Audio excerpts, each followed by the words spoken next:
1장 23절에서 28절입니다. 신약성경 마가복음 1장 23절에서 28절까지의 말씀입니다.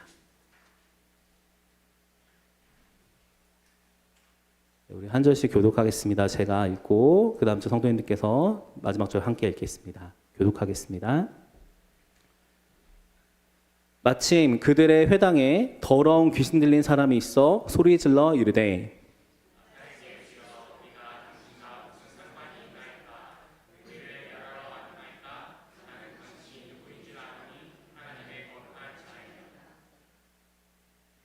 예수께서 꾸짖어 이르시되 잠잠하고 그 사람에게서 나오라 하시니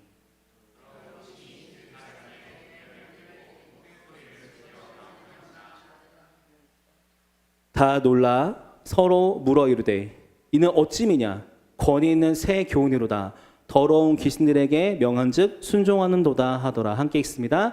예수의 소문이 온 인류의 사방에 퍼지더라. 아멘. 잠시 기도하겠습니다.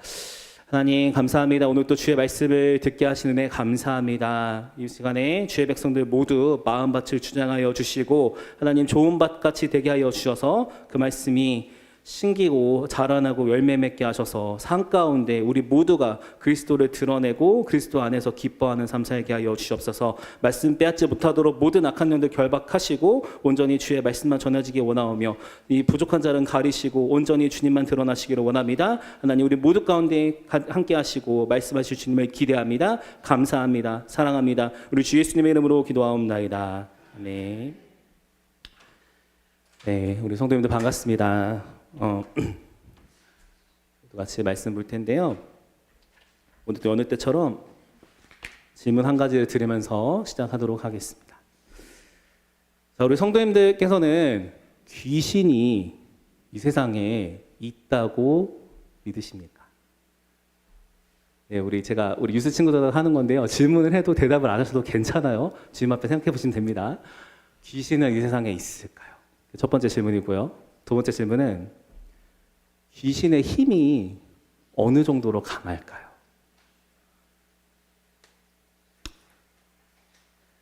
네, 오늘은 그런 이야기를 할 겁니다. 왜냐하면요, 오늘 본문 말씀이 이제 귀신에서 다루고 있는데요.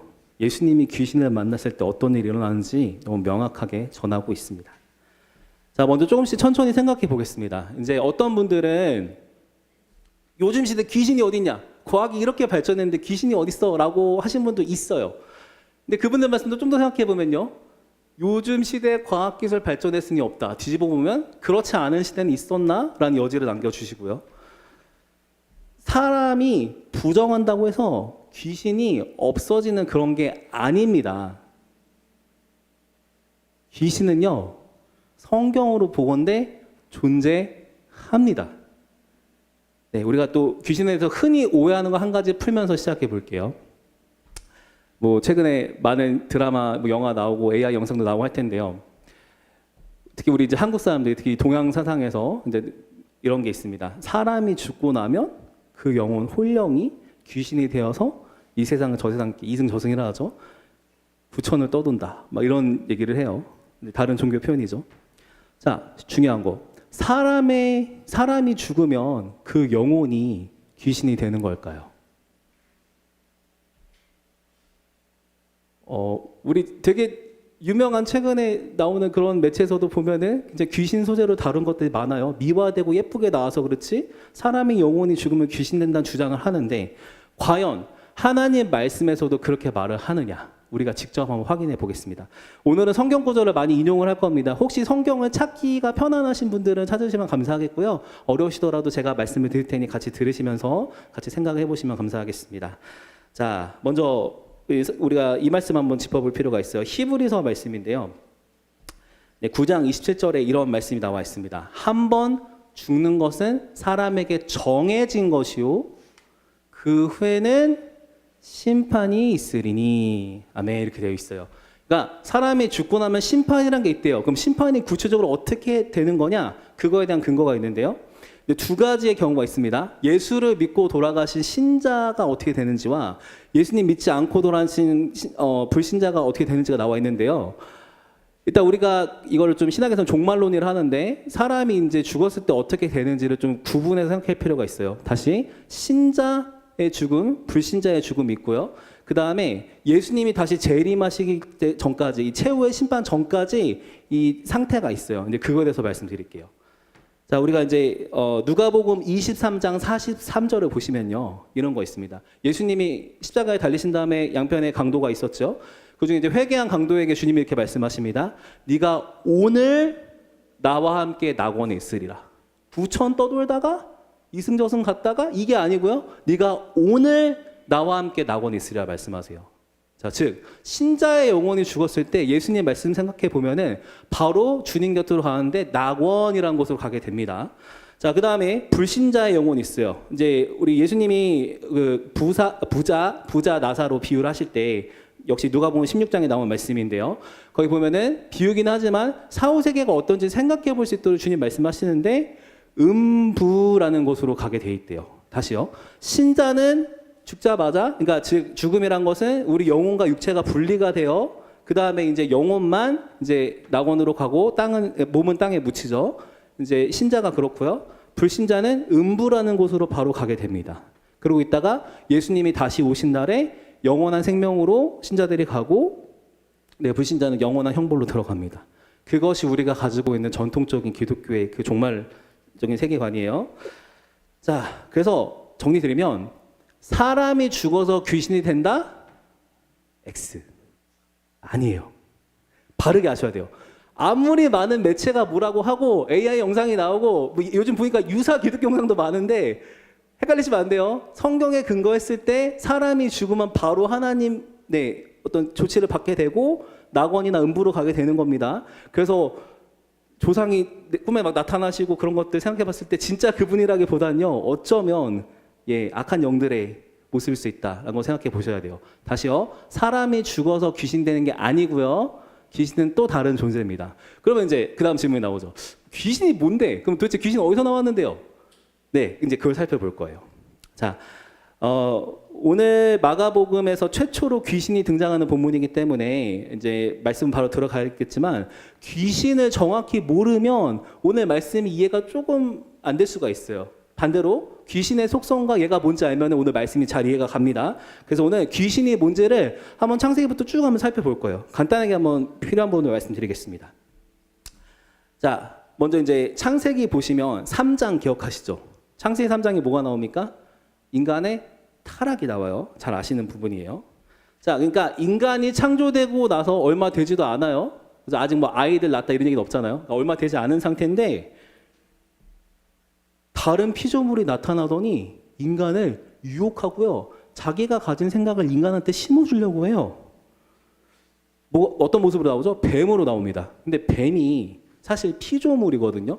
그리고 창세기 때 그 질서로 보면요. 하나님이 창조주를 제일 높으시고 피조물인들 중에서 인간이 그 다음 높고요. 그 다음에 나머지 피조물이 있어요. 그러면 질서상으로도 인간보다 더 낮은 피조물인 뱀이 창조주를 당연히 경외하고 사랑하고 이렇게 찬양하고 이래야 될 텐데 이상하게 그 3장에 나오는 뱀은요. 창세기 3장에 나온 뱀은 조금 달라요.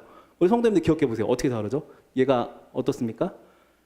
네, 하나님한테 대적하라고 사람을 꼬셔요. 즉 유혹합니다. 창조주를 찬양해야 될 피조물이 자기보다 고등한 피조물인 사람한테 하나님 대신해서 그들 다스리는 대리 통치자인 사람한테 가가지고 최고의 권위자이시고 창조주신 하나님의 명령을 어기고 하나님처럼 되라고 부추깁니다. 3장 보시면 아시지만 가만히 얘 말 들어보면요. 지가 하나님을 더 잘 아는 것처럼 말을 해요. 아담 하와보다 자기가 더 하나님 아는 것처럼 하나님이요 이래서 그러신 거예요. 저래서 이런 거예요. 괜찮아. 뭐 이런 식으로 자기가 더 하나님 아는 마냥 하나님에 대해서 말하고 하나님 말씀을 해석합니다. 자, 이 상태에서는 아직 인간은 타락하기 전이고 하나님께 대해서 대적한다는 생각을 하지 않았어요. 자, 그런데 이 뱀은 인간도 그런 생각 안 했는데 먼저 하나님에 대해서 적대심을 갖고 있고 하나님 말씀 어기라 그러고 하나님 믿지 말라 그러고 유혹합니다.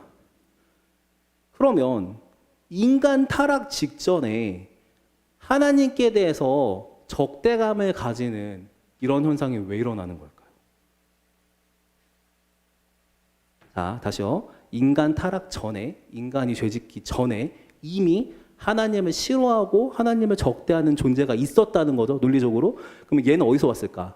네, 우리 좀 기독교 전통적인 견해를 소개하겠습니다. 이사야서 말씀인데 혹시 성경 찾을 수 있으면 찾아보시고 어려우시면 괜찮습니다. 이사야서 14장이에요. 이사야서 14장 12절에서 15절인데요. 오늘 별도의 PT가 없습니다. 제가 그냥 말씀 읽어드릴게요. 가능하신 분들 보시고 아니면 들어보시면 감사하겠습니다. 이사야서 14장 12절에서 15절 말씀인데요. 제가 읽겠습니다.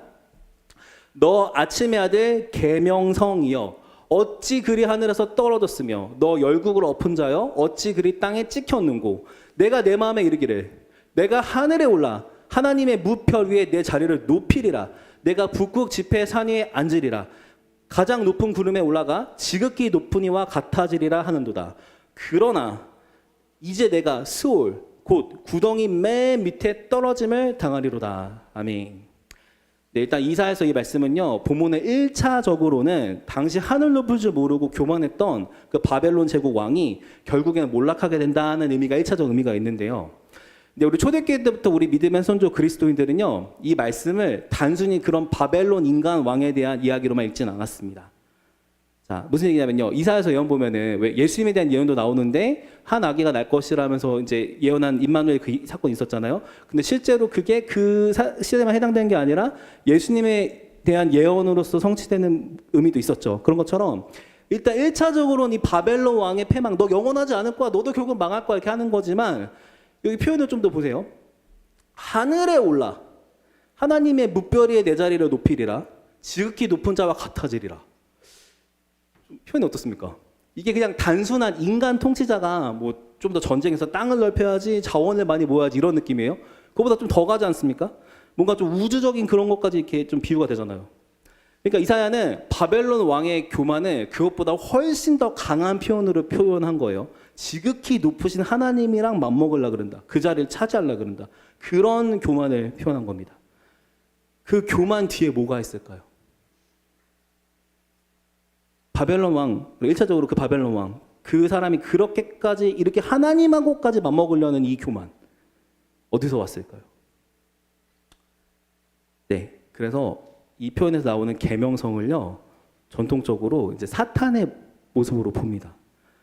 그러니까 이 사탄, 여러분 아마 들어보실 때 영어 단어에서 루시퍼 들어보실 텐데요. 이 계명성이란 단어가 나중에 이제 불가타 성경이라고 라틴어 성경이 있는데 거기서 계명성이 라틴어로 뭐로 나오냐면요, 루시퍼라고 나와요. 그래서 보통 루시퍼 하면은 뭐 사탄의 대명사 이렇게 문화적으로 이해는 하시는데요.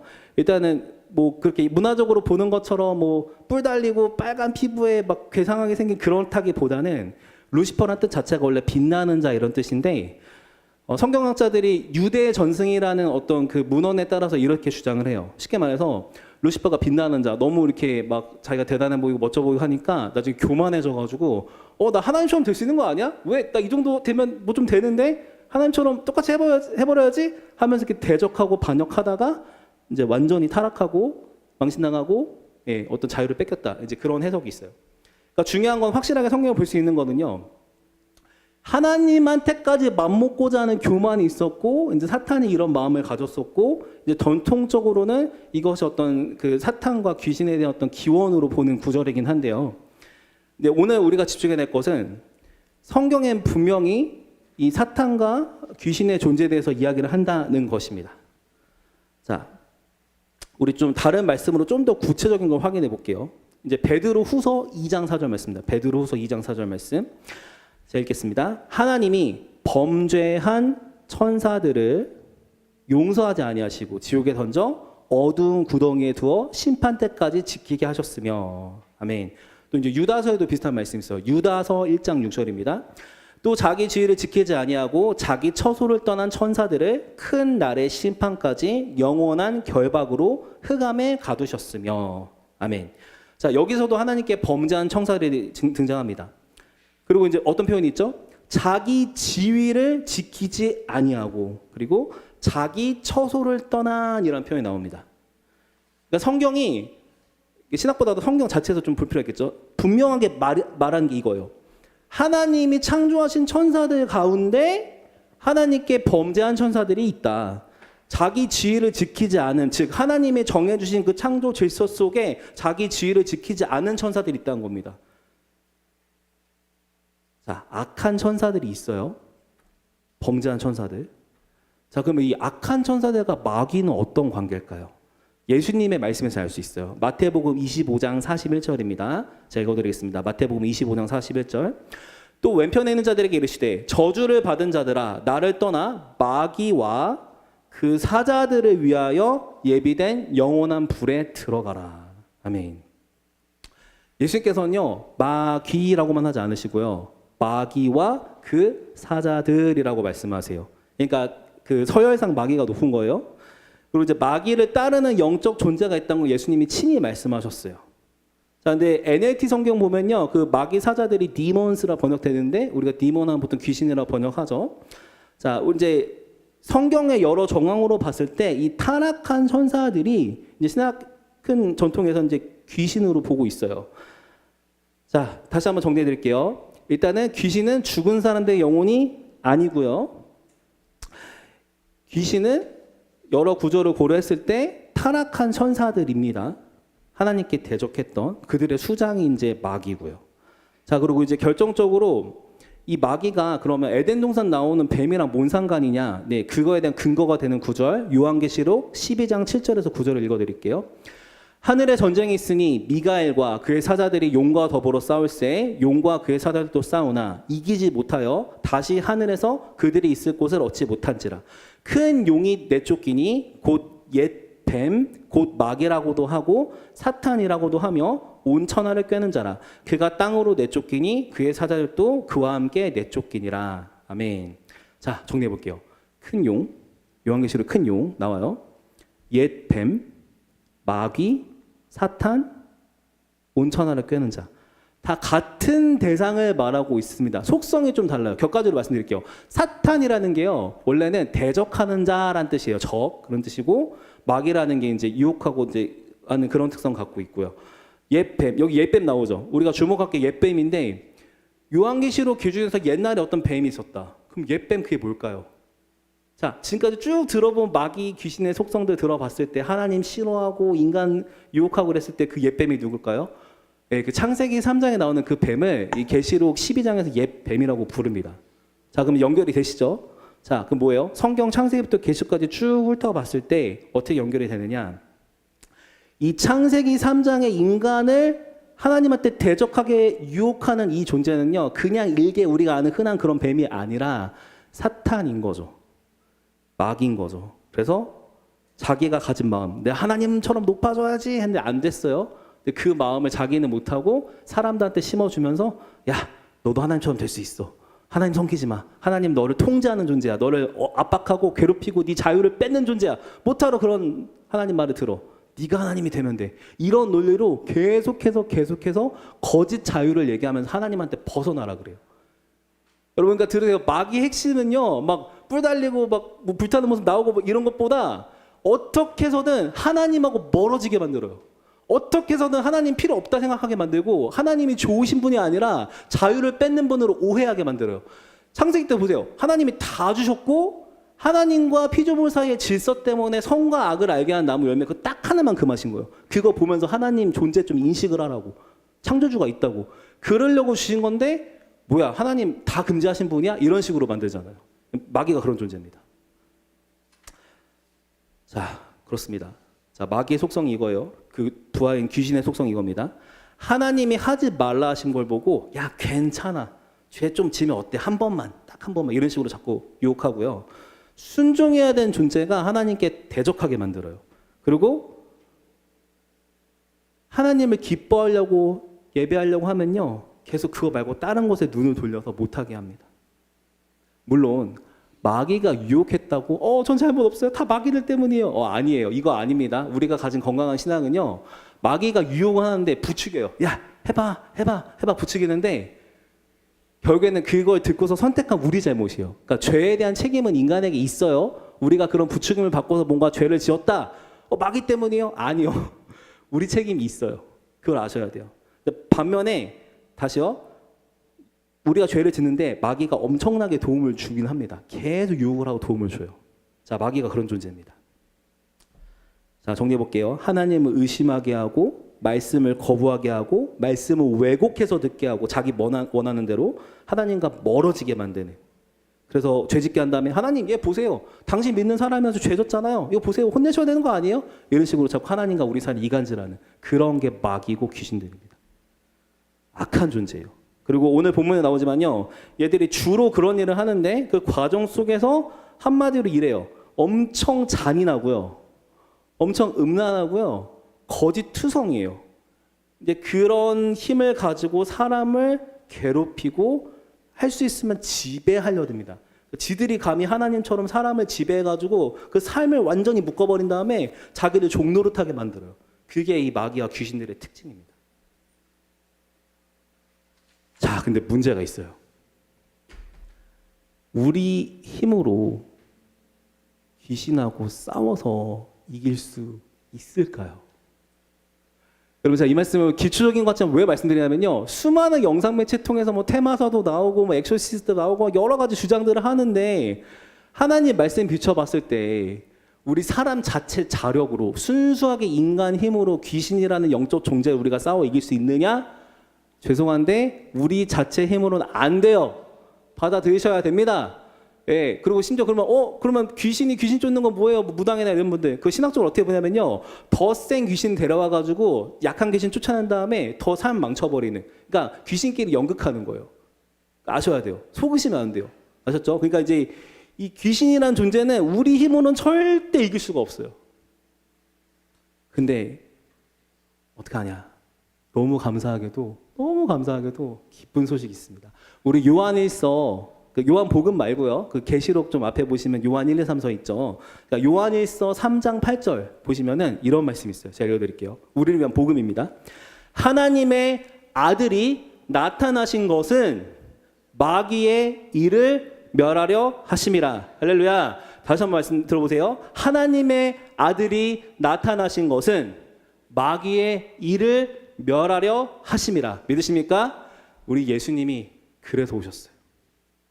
그동안 항상 예수님만 뭔가 착한 모습, 막 하얀색 옷에 저 빨간색 도포 두르고 막 인자한 모습.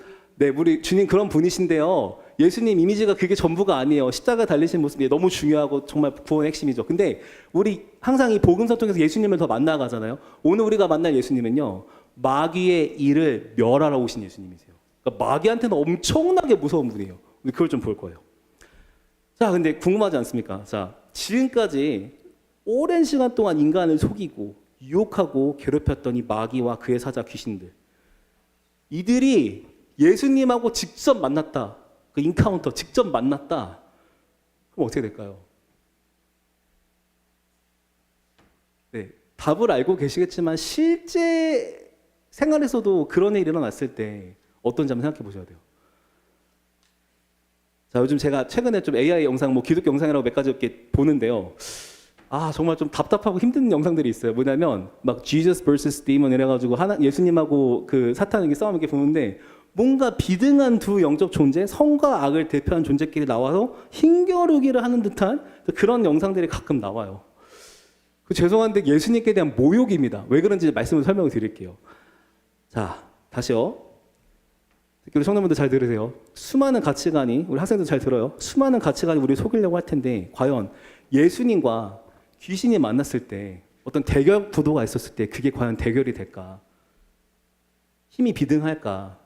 선대 악의 어떤 대표로서 어느 정도 좀 힘겨루기를 할까? 성경을 통해서 확인 한번 해보겠습니다. 이걸 왜 알아야 되냐면요, 이걸 오늘 확실하게 아셔야지 우리가 믿는 예수님이 어떤 분이신지, 어떤 귀신 그 무서운 거 어딜 가든 간에 우리가 능히 왜 담대하게 갈 수 있는지 그걸 깨닫는 지혜를 주기 때문이에요. 여태까지 예수님이 어느 정도 되신 잘 몰랐다면 말씀을 통해서 다시 한번 확인하시고 확신 가지시는 은혜가 있기를 소망합니다. 오늘 같이 본문 보도록 하겠습니다. 자, 본문 성경 마가복음 1장 23절 28절 오늘 본문이에요. 제가 읽겠습니다. 23절입니다. 마침 그들의 회당에 더러운 귀신 들린 사람이 있어 소리질러 이르되. 자, 일단 넘어가시면 안 되는 게 오늘 장소가 어디죠? 장소가 회당입니다. 회당 어떤 곳이에요? 회당에서 막 굿하고 막 귀신 모시고 그런 건 아니지 않습니까? 회당이 어디예요? 그 당시 사람들이 아직 예수님 잘 모를 때 그 당시 사람들이 하나님 믿고 하나님 말씀 전하고 예배하고 신앙교육했던 그런 곳 아니에요. 어떻게 보면 그 당시에 굉장히 거룩한 곳 중 하나로 인식됐던 그 회당, 우리 같은 예배당 같은 이런 곳이에요. 그런데 어떤 일이 일어나요? 그 거룩할 것만 같은 곳에 더러운 귀신 들린 사람이 있어요. 참고로 여러분 귀신 들렸다는 거 정확히 알려드리면요. 그러니까 쉽게 말해서 귀신이 그 사람을 지배해가지고 그 사람 감정, 의지, 심리 상태, 행동 모든 거를 다 이렇게 마음대로 조정하는 상태를 말해요. 영어로 demon possessed라 하죠. 귀신 들린 상태. 그러니까 자기 마음대로 뭘 못해요. 귀신 들린 사람은 귀신한테 계속 시달려요. 네. 디테일한 거 너무 안 좋은 얘기니까 일단 스킵할게요. 자, 오늘 중요한 거는 회당에 귀신 들린 사람이 앉아 있어요. 예배 중에 귀신 들린 사람이 앉아있다 생각해 보세요. 근데 그런 상황입니다. 자, 근데 귀신이 먼저 예수님을 알아봐요. 다시요. 본문 장악해 보시면 귀신이 먼저 예수님을 알아봐요. 사람들도 예수님 그 당시 봤을 때 뭐야 그냥 뭐 말씀 잘 전한 랍비 비슷한 분 왔나 보다 뭐 이렇게 나사렛 출신 누구 왔나 보다 이 정도 생각할 텐데 귀신이 먼저 예수님을 알아본 다음에 이렇게 얘기합니다. 24절 볼게요. 이 귀신의 말이에요. 나사렛 예수여, 우리가 당신과 무슨 상관이 있나이까? 우리를 멸하러 왔나이까? 나는 당신이 누군 줄 아노니 하나님의 거룩한 자이니이다. 어떠세요? 이거 그냥 눈만 감고 들었을 때 귀신이 굉장히 맞는 말만 하는 것 같지 않습니까? 여기 보면 나사렛 예수여 거룩한 자이십니다 이렇게 하는데 이거 보시면요 썩 그렇게 좋은 편이 아니에요. 나중에 예수님 말씀하시거든요. 일단 넘어갈게요.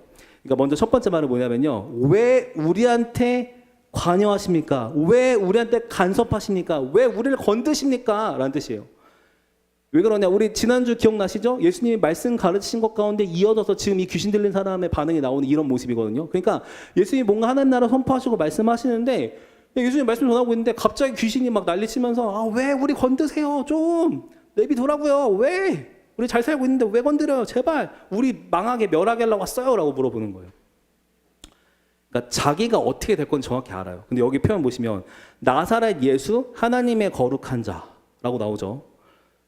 귀신이 예수님을 사랑하고 경외해서 신앙 고백한 겁니까? 우리 사도신경 하듯이? 아니에요. 이걸 왜 그랬냐면요. 그 당시 그 배경이 그 어떤 영적 존재의 이름을 정확히 알면은 그 영적 존재를 통제할 수 있다는 어떤 그 마술적인 그 통념, 생각이 있던 시대예요. 그래서 성경학자들이 이렇게 귀신이 예수님에 대해서 말하는 게 뭐 신앙 고백, 귀신이 신앙 고백할 리 없잖아요. 그러니까 귀신이 하나님의 경외해서 신앙 고백한 게 아니라 이 예수님을 어떻게든 그 찰나라도 통제해 보려고. 나사렛 예수, 나 당신 알아. 뭐 거룩하신 자, 당신 알아 해가지고 어떻게든 우리 주님에 대해서 자기들이 통제를 해보려고 시도를 하는 겁니다. 그러니까 이제 그 당시 회당에서 귀신이 막 예수님 이름 말하고 이런 거 봤을 때 사람들은 뭔가 영적인 대결이 일어났나? 되게 충돌이 일어났다 이렇게 생각하기 쉬운데요. 귀신 말씀에서 자기를 멸하러 왔나이까. 그러니까 자기도 예수님과 자기 위치 정도 정확히 알고 있거든요. 그때 예수님 반응이 중요하겠죠. 자, 다시요. 귀신은 먼저 예수님 보고 막 발작 일으키면서 자기가 막 두려워 떨면서 왜 그러세요? 건들지 마세요. 좀 날 두세요. 왜요? 하면서 계속 저항하면서 예수님까지 통제해 보려고 막 시도를 하는데 과연 그게 먹혔을까? 전혀 아닙니다. 자, 25절 말씀 보겠습니다. 예수께서 꾸짖어 이르시되 잠잠하고 그 사람에게서 나오라 하시니 아멘. 여기 보시면 예수님이 귀신을 꾸짖으셨다라고 돼 있어요. 근데 다시요. 꾸짖는 건 어떤 관계에서 일어나죠? 사람 사이에서도? 뭔가 권위가 있는, 그러니까 보통 부모님이 자녀를 꾸짖었다, 뭐 스승님이 제자 꾸짖었다 이렇게 하잖아요. 권위를 가진 존재가 뭐 그보다 못한 존재에게 자신의 의지를 전달하면서 그거 아니야! 라고 혼낼 때 쓰는 게 꾸짖는 거지 않습니까? 근데 원어로 보면요, 좀 더 센 표현이에요. 꾸짖다는 게 떼끼 이놈 이 정도가 아니라 진짜 엄하게 무섭게 명령하신 거예요. 어떻게 표현할지 모를 정도로 엄하게 무섭게 주님의 명령을 단호하게 하신 겁니다. 귀신한테. 두 가지 명령하셨어요. 잠잠하라. 두 번째는 그 사람에게서 나오라. 두 가지 말씀하셨어요.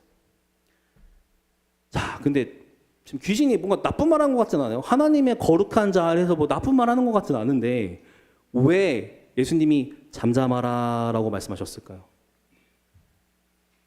우리가 성경 볼 때 그냥 뭐 예수님 귀신 쫓았나 보다 끝 이게 아니라 디테일하게 한 짚어볼 필요가 있는 것은 예수님이 말씀하실 때 의도가 있어요. 왜 잠잠하라라고 하셨냐면요.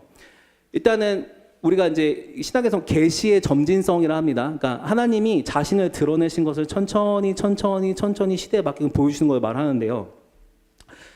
쉽게 말씀드리면 창세기 때 보면은 왜 그 여자의 후손을 통해서 이제 구원을 이루실 거라는 게 나와 있고요. 나중에 예수 그리스도가 오시고 요한계시록에도 알려지잖아요. 그런 것처럼 하나님의 계시는요, 하나님이 우리에게 주셔야지 우리가 아는 거예요. 즉 하나님, 빨리 하나님을 알려주세요. 뭐 보여주세요. 당장요. 우리가 기도하고 요청을 드리고 부탁할 수 있지만 하나님을 드러내시고 말고는 누구 마음이요? 하나님 마음이세요. 우리 인간이 감히 막 하나님한테, 그러니까 뭐 요청은 할 수 있죠. 부탁드릴 수 있죠. 사랑하는 마음으로. 근데 그 시기와 때는 하나님이 정하십니다. 우리 하나님의 주권을 믿으셔야 돼요. 하나님이 누구신지, 어떤 분이신지, 어떤 방법으로 드러내시는지. 그러니까 예를 들어서 뭐 예수님 십자가에서 안 죽으시고 다른 방법을 쓸 수 있었잖아요. 죄송한데 하나님 마음이에요. 하나님 마음이세요. 그럼 우리 하나님의 주권이기 때문에 우리가 받아들이고 아멘하고 순종해야 됩니다. 하나님이 계시를 하시는 시기와 방법을 정하시는 주권이 있으신데 귀신이 지 맘대로 막 떠드는 거예요.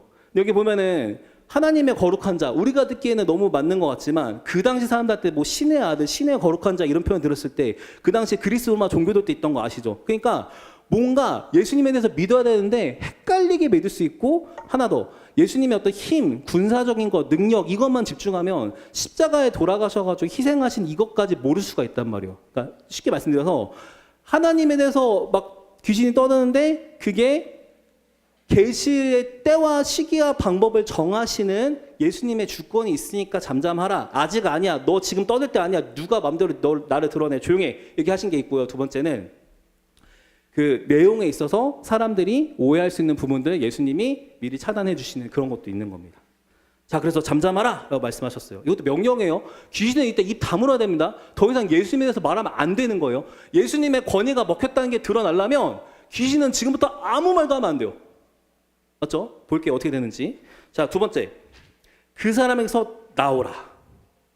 성경 보시지만 가끔은 어떤 부분에서는요, 귀신 쫓아내라고 시도를 하는데 귀신한테 얻어 맞은 사람도 있고 제자들이 외칠 때도 가끔은 안 쫓아질 때도 있었어요. 그리고 그 당시 뭐 귀신 쫓는 방법들 같은 거 있었다고 합니다. 그다음에 그 예전에 뭐 바벨론 마술부터 해가지고 그 당시에 어떤 종교적 의식들은 다 있었거든요. 근데 귀신이 이렇게 쉽게 나간 존재가 아니에요. 쉽지 않아요. 그런데 예수님은요, 여기 보시면은 제가 아무리 성경을 찾아봐도 다른 본문을 봐도 뭐 도구를 쓰셨다던가 뭐 성수를 뿌리셨다거나 막 뭐죠 십자가 이렇게 보여주셨다, 뭐 십자가 당연히 아니겠죠. 그러니까 그런 물건을 쓰시거나 주술을 외웠다거나 그런 적이 없어요. 있으면 찾아서 알려주세요. 전 지금까지 성경 수도 없이 봤는데 못 봤어요. 근데 예수님은 그런 조잡한 도구 쓰시고 주문해오고 그런 거 안 하세요. 정말 심플하고 담백하게 그 사람에서 나와라. 딱 한마디 하세요. 말씀으로 딱 한마디. 그 사람에게서 나와라 말씀하시는데요. 어떻게 됐을까요? 자, 그 당시 이제 회당에 있던 사람들 시야에서는 자기들이 너무나 무서워하고 자기들 스승들이 못 쫓아내고 쉽지 않은 그 귀신, 그러니까 보통은 잘 못 쫓아내는 그 귀신, 엄청난 존재, 그 더러운 영이 막 힘 쓰고 있고요. 지금 예수님 잘은 모르겠는데 뭐 일단 말씀 전하는 선생님 갖고 권위 있는 분인 건 알겠는데 이분이 지금 귀신이랑 맞서고 있네요. 두 영적 존재의 충돌처럼 보이는데 과연 이게 대결이었을까? 네, 결과가 26절에 나옵니다. 우리 가능하신 분들은 같이 한번 읽어볼게요. 26절 말씀. 26절입니다. 시작. 더러운 귀신이 그 사람에게 격려를 일으키고 큰 소리를 지르며 나온지라. 아멘. 네.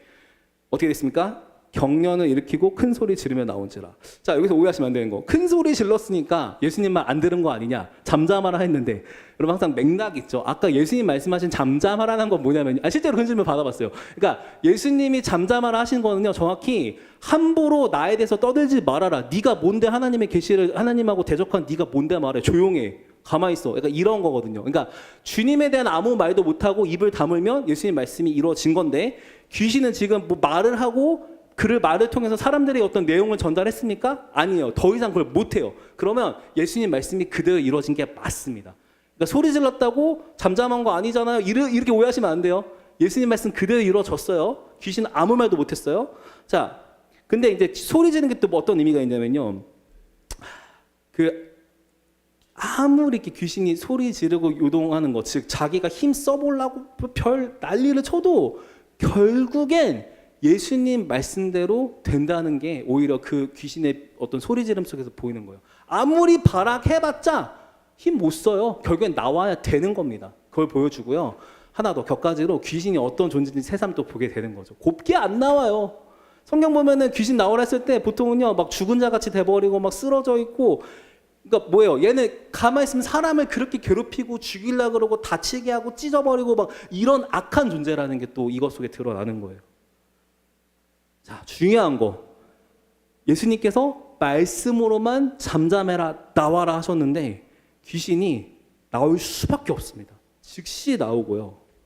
그 다음에 어떻게 됩니까? 네, 나오고 나서 사람들이 그거 같이 보게 돼요. 자, 다시요. 여기서 중요한 거는 예수님은 어떤 주술도 안 하셨고요. 어떤 도구도 안 쓰셨고요. 그저 그 자리에서 말씀으로만 담백하게 한마디 딱 하신 거예요.